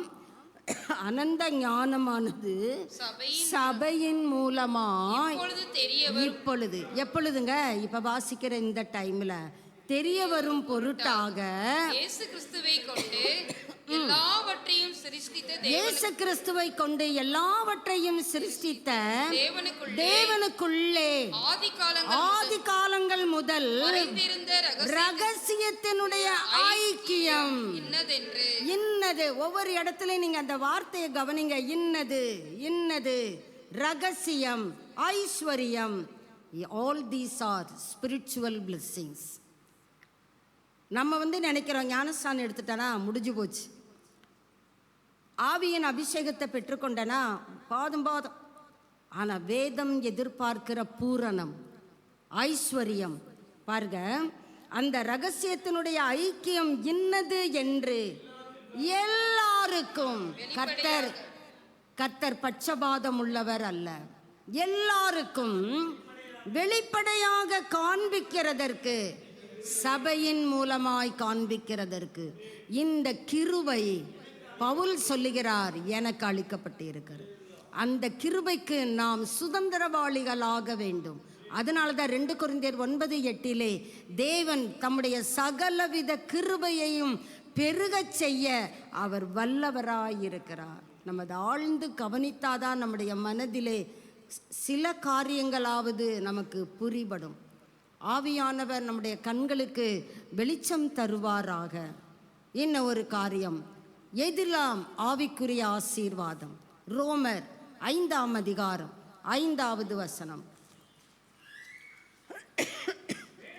மேலும் நமக்கு அருளப்பட்ட பரிசுத்த ஆவியினாலே தேவ அன்பு நம்முடைய இருதயங்கள் ஊற்றப்பட்டிருக்கிறபடியால் அந்த நம்பிக்கை நம்மை வெட்கப்படுத்தாது. நம்முடைய இருதயங்களிலே என்ன செய்கிறது? சிந்தப்படலக ஊற்றப்படுகிறது. ஊற்றுறதுன்னா தெரியும் தானே, சொம்பலை எடுத்து ஊற்றணும். கர்த்தர் எதை ஊற்றுகிறார்? அன்பை ஊற்றுகிறார். இப்போ இந்த உங்கள் இருதயத்தில் தேவ அன்பு ஊற்றப்படும் பொழுது நேச்சுரலாக நாம் சக மனிதர்களை என்ன செய்கிறோம்? நேசிக்க ஆரம்பிக்கிறோம். ஐயோ பாவம், ஐயோ இவங்களுக்கு இன்னும் இது தெரியலை, ஆவியானவரே இவங்களுக்கு ஹெல்ப் பண்ணுங்க, ரெக்கமெண்ட் பண்ணுகிறோம், இன்டர்சீட் பண்ணுகிறோம், பரிந்து பேசுகிறோம். தேவ அன்பு நம்முடைய இருதயங்களில் ஊற்றப்பட்டு இருக்கிறதுனால அந்த நம்பிக்கை நம்ம என்ன செய்வதில்லை? சிறுமைப்படுத்துவதில்லை, நம்மை வெட்கப்படுத்துவதில்லை. பதிலாக பூரண ஆசீர்வாதங்களுக்குள்ளாக அந்த தேவ அன்பு என்ன செய்யும்? உங்களையும் என்னையும் கொண்டு செல்லும். உலக பிரகாரமான ஆசீர்வாதங்கள் மாத்திரம் ஆசீர்வாதம் அல்ல, ஆவிக்குரிய ஆசீர்வாதம் நம்மிலே இருக்கும் என்றால் உலக ஆசீர்வாதங்கள் நம்மை தேடி வரும். நம்ம தேடி போக வேண்டியதில்லை, நம்மை தேடி வரும். நமக்கு எது தேவை? கர்த்தர் அறிந்திருக்கிறார். அதை அவர் ஏற்ற வேளையிலே ஏற்ற காலங்களிலே மழை பெய்ய பண்ணுகிறவர் உங்களுக்கு தருவார். உங்களுக்கு மழைகளை தருவார், உங்களுக்கு செழிப்புள்ள காலங்களை தருவார். எப்பொழுது? நீங்கள் கிறிஸ்துவுக்குள் இருக்கும் பொழுது. உங்கள் ஆத்துமா வாழ்கிறது போல, என் ஆத்துமா வாழ்கிறது அப்படி சொல்லுகிற பிள்ளைகள் கர்த்தருக்கு மகிமை செலுத்தலாம். என் ஆத்துமா கர்த்தருடைய தயவிலே வாழ்ந்து கொண்டு இருக்கிறது. கர்த்தர் சொல்லுவாரு, என்னிடத்தில் இருக்கிற எல்லா ஐஸ்வர்யமும் உனக்கு தான், அதிலே நீ பூரண நிச்சயமாக நானும் அவைகளுக்கு ஜீவன் உண்டாயிருக்கவும் அந்த ஜீவன் பரிபூரணப்படும். அபண்டன்ட். அந்த ஒரு இடத்துல இயேசு எவ்வளவு தெளிவா சொல்றாரு பாருங்க, பரிபூரணப்படவும், பரிபூரண ஜீவன். இப்ப கிறிஸ்து உங்களில் இருந்தால் இந்த பரிபூரண ஜீவனுக்கு யாரு கேரண்டி? ஆவியானவர் கேரண்டி. வாசிக்கலாம் பாருங்க, எபேசியர் 1 அதிகாரம் 14வது வசனம், 13 வாசிக்கலாம். நீங்களும் உங்கள் ரட்சிப்பின் சுவிசேஷமாகிய சத்திய வசனத்தை கேட்டு விசுவாசிகள் ஆனபோது வாக்குத்தத்தம் பண்ணப்பட்ட பரிசுத்த ஆவியால் அவருக்குள் முத்திரை போடப்பட்டீர்கள். அவருக்கு சொந்தமானவர்கள் அவருடைய மகிமைக்கு புகழ்ச்சியாக மீட்கப்படுவார்கள் என்பதற்கு ஆவியானவர் நம்முடைய சுதந்திரத்தின் அச்சாரமாய் இருக்கிறார். பரிசுத்த ஆவியால் அவருக்குள் முத்திரை போட நமக்கு என்ன போடப்பட்டு இருக்கிறது? We are all sealed. நமக்குள்ள ஒரு முத்திரை இருக்குங்க. ஆவியானவர் கேரண்டி. என்னத்த ஆவியானவர் சொல்லுவார், நான் இங்கே தான் இருக்கிறேன், நான் கேரண்டி. ஒரு சாதாரண ஒன்றை நான் பொருளுக்கு உலகம் கேரண்டி கொடுக்கும் என்றால், கர்த்தர் சொல்லுகிறார், நானோ உனக்கு ஜீவன் உண்டாயிருக்கவும் அந்த ஜீவன் பரிபூரணப்படும். ஏதோ 1-2 ஆசீர்வாதம் உனக்கு, மீதிய அப்புறம் பார்த்துக்கலாம். நீ அங்கே வருவே இல்லை பரலோகத்துக்கு, அங்கே தாரேன். அங்கேயும் உண்டு, இங்கேயும் உண்டு. தேவன் நம்மை நிறைவாய் ஆசீர்வதிக்கிறவர். நாம் தலைகளை தாழ்த்துவோம். ஆவியால் முத்திரை போடப்பட்டீர்கள். அந்த ஆவியானவர் நமக்கு அச்சாரமாயிருக்கிறார். Thank you Lord. அதனால தான் பவுல் சபையை குறித்து இப்படி ஜெபிக்கிறாருங்க. நீங்கள் இதுக்கெல்லாம் சுதந்திரமாக வேண்டும் என்று நான் ஜெபிக்கிறேன். நம்ம ஜெபம் எப்படிங்க இருக்கு? நம்ம சின்ன சின்ன காரியங்களுக்கு தான் ஜெபித்து கொண்டு இருக்கோம். வீடு தாரும், வாசலை தாரும், பிள்ளைய தாரும், பொண்ணு தாரும், மாப்பிள்ளை தாரும். சின்ன சின்ன காரியங்களை கேட்கிறது தவறு அல்ல. பவுலை போல இந்த நாளிலே பரிபூரணத்தை கேட்போம். பெரிய காரியங்களை கேட்போம். பலத்திலே பரிபூரணம், வளர்ச்சியிலே பரிபூரணம், தேவனை அறிகிற அறிவிலே பரிபூரணம், பரிசுத்த அலங்காரத்திலே பரிபூரணம், கர்த்தரிடத்தில் வைத்திருக்கிற மன மகிழ்ச்சியிலே பரிபூரணம், எல்லாவற்றிலும் பரிபூரணமாக கர்த்தர் உங்களை ஆசீர்வதிக்க சித்தம் கொண்டிருக்கிறார். இதெல்லாம் உங்கள் ஆத்துமா வாழும் பொழுது உங்களுக்கும் இயேசுவுக்கும் இடையில் இருக்கிற தொடர்பு எப்படிப்பட்டதாக இருக்கிறது? ஹல்லேலூயா, தேங்க்யூ லார்ட். உங்கள் ஜெபம் எப்படிப்பட்டதாக இருக்கிறது? ஆண்டவரே, எனக்கும் அந்த வல்லமையை தாரும். நானும் அந்த ஐஸ்வர்யத்தின் பூரண நிச்சயத்தை பெற்றுக்கொள்ள வாஞ்சிக்கிறேன் ஆண்டவர். ஏனோ தானோ என்று அல்ல ஆண்டவரே, உலக நன்மைகள் என்னை தேடி வரும் என்று சொல்லி இருக்கிறீரே. நாம் அதுக்கு தான் சில வசனங்களை நாம் வாசித்தோம். உன் களங்கள் தானியத்தினால் சிந்தி கிடக்கும், முக்கில் கிடக்கும், மூளையில் கிடக்கும். கர்த்தர் சொல்லலைங்க, நிரம்பி இருக்கும். உன் ஆலைகளில் சாலமோன் சொல்றாரு திராட்சை ரசம், ஆனா யோவேலை கொண்டு கர்த்தர் சொல்றார் எண்ணெயை சேர்த்துக்கப்பா, எண்ணெயும் திராட்சை ரசமும் வழிந்தோடும், என் பாத்திரம் நிரம்பி வழிகிறது. கர்த்தர் உன்னை ஆசீர்வதிக்க சித்தம் கொண்டிருந்தால் அதை தடுக்கிறவன் யார்? ஹல்லேலூயா, ஹல்லேலூயா. நான் இஸ்ரவேலுக்கு பனியை போல் இருப்பேன். இஸ்ரவேலே, நீ உன் தேவனாகிய கர்த்தரிடத்தில் திரும்பு. Hallelujah, hallelujah. Praise the Lord Jesus. என்னுடைய மேய்ப்பராக நீங்க இருங்கப்பா. கர்த்தரை நோக்கி கூப்பிடுவோமா?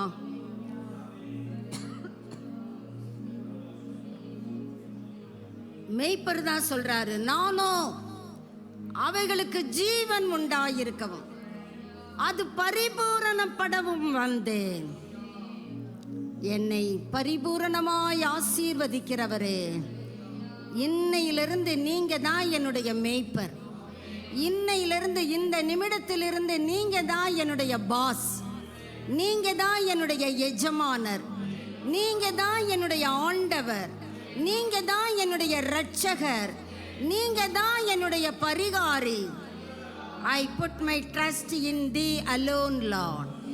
என் நம்பிக்கையை உங்கள் மீது மாத்திரம் வைக்கிறேன். கர்த்தர் சொல்லுவாரு, நானும் உன்னை பரிபூரணமாய் ஆசீர்வதிக்கிறேன். ஆவிக்குரிய ஆசீர்வாதம் நம்மை சரியாய் வந்து அடைந்தால் உலக நன்மைகள் தானாகவே வரும். நம்ம இன்னைக்கு உலக நன்மைகளுக்கு தான் நம்முடைய ஆயுசு காலத்தையே வீணாக்கி கொண்டு இருக்கிறோம். ஓடி ஓடி உழைக்கிறோம். எதுக்குன்னு கேட்டா ஒரு ஜான் வயிறுக்குன்னு சொல்றோம். ஆண்டவர் சொல்றாரு, இந்த என்ஜான் உடம்புக்கு ஒரு ஜான் வயிறை என்னால் போஷிக்க முடியாதா? பரிபூரண ஜீவனை அளிக்கிறவர் ஆண்டவரே, உம்முடைய ஞானத்தின் பரிபூரணம் எனக்குள்ளே இறங்கட்டும். உம்முடைய அறிவின் பரிபூரணம் எனக்குள்ளே இறங்கட்டும். கர்த்தரை நோக்கி கேளுங்க. கேட்கிறவன் எவனும் பெற்றுக்கொள்ளுகிறான். உங்களுக்கு வேணும்னா கேளுங்க. உங்க சந்தோஷம் நிறைவாயிருக்கும்படி கர்த்தர் உங்களுக்கு தருகிறவர். ஹல்லேலூயா, ஹல்லேலூயா. Jesus, praise the Lord. Jesus, hallelujah. இயேசு சொல்லுகிறார், என்னுடைய சந்தோஷம் உங்களில் நிலைத்திருக்கும் படிக்கும். அருமையான சகோதரா சகோதரி, கவலைப்படாத, பயப்படாத, சோர்ந்து போகாத.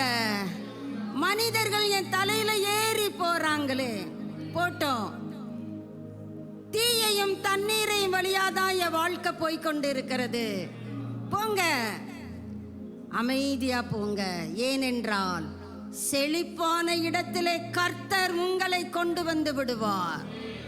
செழிப்புள்ள காலங்களை தருகிறவர் கர்த்தர். என்னுடைய சந்தோஷம் உங்களில் நிலைத்திருக்கும் படிக்கும். அந்த சந்தோஷம் நிறைவாயிருக்கும் படிக்கும். நீங்க சந்தோஷமா இருக்கணும். அதுதான் நம்முடைய மேய்ப்பனின் நோக்கம். பொல்லாதவர்களாகிய நீங்கள் உங்க பிள்ளைகள் சந்தோஷமா இருக்கணும்னு நினைச்சா பரமபிதாவானவர் நீங்க சந்தோஷமா இருக்கணும்னு விரும்ப மாட்டேனா? Thank you Lord. நன்றி ஆண்டவரே. நம்முடைய சந்தோஷம் நிறைவாயிருக்கும்படி abundant joy, சந்தோஷம் நிறைவாய் கர்த்தர் கொடுக்கிறவர். விசுவாச கரங்களை நீட்டி பெற்றுக்கொள்ளுங்க. ஆண்டவரே, அந்த சந்தோஷத்தை நான் பெற்றுக்கொள்ளுகிறேன். ஆண்டவரே, உம்முடைய ஞானத்தை நான் பெற்றுக்கொள்ளுகிறேன். உம்முடைய அறிவின் ஆழத்தை பெற்றுக்கொள்ளுகிறேன். தேவனுக்கும் கிறிஸ்துவுக்கும் இடையில் இருக்கிற அறிவு உணர்வின் ரகசியத்தை அறிந்து கொள்ள அந்த எல்லா ஐஸ்வர்யத்திலும் நான் பூரண நிச்சயமுடையவராய் நான் வாழுவேன். ஆண்டவரே, உம்மை நோக்கி பார்க்கிறேன். ஹல்லேலூயா. இது உங்களுக்கான நேரம். ஜெபிங்க, கர்த்தரை நோக்கி ஜெபிங்க.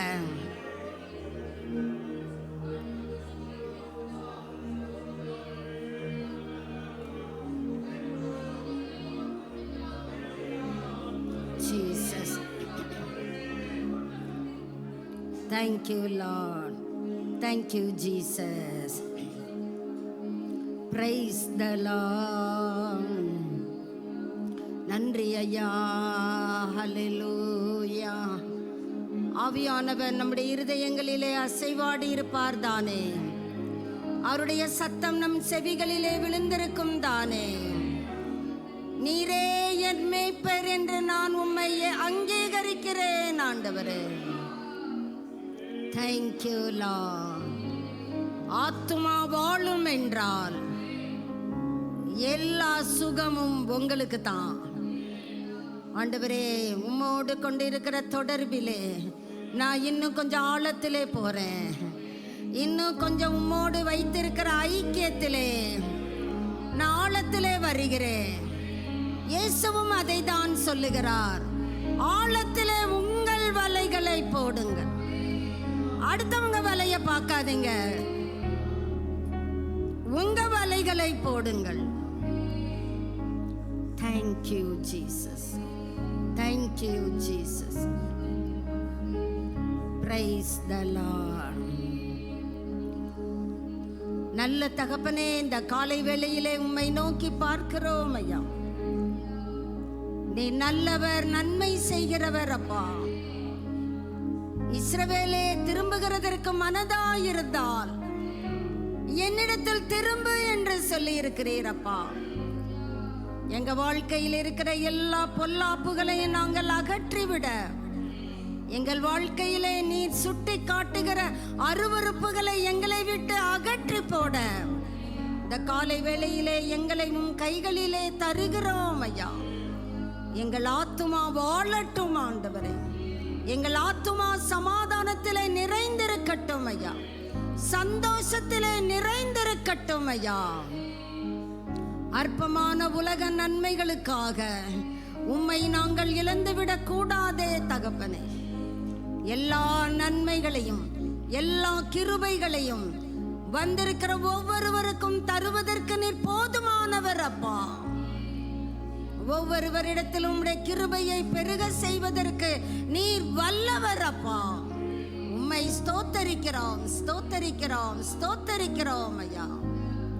நிறைவான ஆசீர்வாதங்கள் ஒவ்வொரு சிரசிலும் அமரட்டும் ஐயா, அமரட்டும்.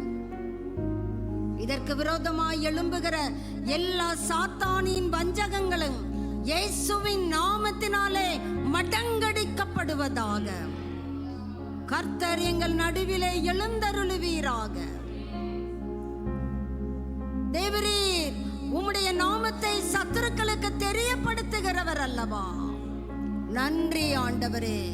ஜாதிகள் உமக்கு முன்பாய் தத்தளிக்கும்படியாய் தேவரீர் வானங்களை கிழித்து இறங்கி எங்கள் நடுவிலே அசைவாடுங்கப்பா. உங்க பிரசன்னத்தை நாங்கள் விரும்புகிறோம் ஐயா. Thank you Lord. நன்றி தகப்பனே. இந்த வார்த்தையின் வெளிச்சம் எங்களுக்குள்ளே தங்கி தாபரிக்கட்டும் ஆண்டவர். துதி, கன, மகிமை எல்லாவற்றையும் உமக்கே கொடுக்கிறோம். இயேசு கிறிஸ்துவின் நாமத்திலே ஜெபிக்கிறோம் பிதாவே, ஆமென். என் ஆத்துமாவே கர்த்தரை ஸ்தோத்திரி. என் முழு கர்த்தரை ஸ்தோத்திரி. கர்த்தர் செய்த சகல உபகாரங்களையும் மறவாதே. ஆமென், ஆமென். நம்முடைய கர்த்தராகிய இயேசு கிறிஸ்துவினுடைய கிருபையும் பிதாவாகிய தேவனுடைய அன்பும் பரிசுத்த ஆவியானவருடைய அந்யோன்ய ஐக்கியமும் வல்லமையும் வழி நடத்துதலும் பாதுகாப்பும் இன்றும் என்றுமான சதா காலங்களிலும் நம் ஒவ்வொருவரோடும் இயேசுவின் வருகை பரியந்தம் தங்கியிருப்பதாக. ஆமென், ஆமென். God bless you.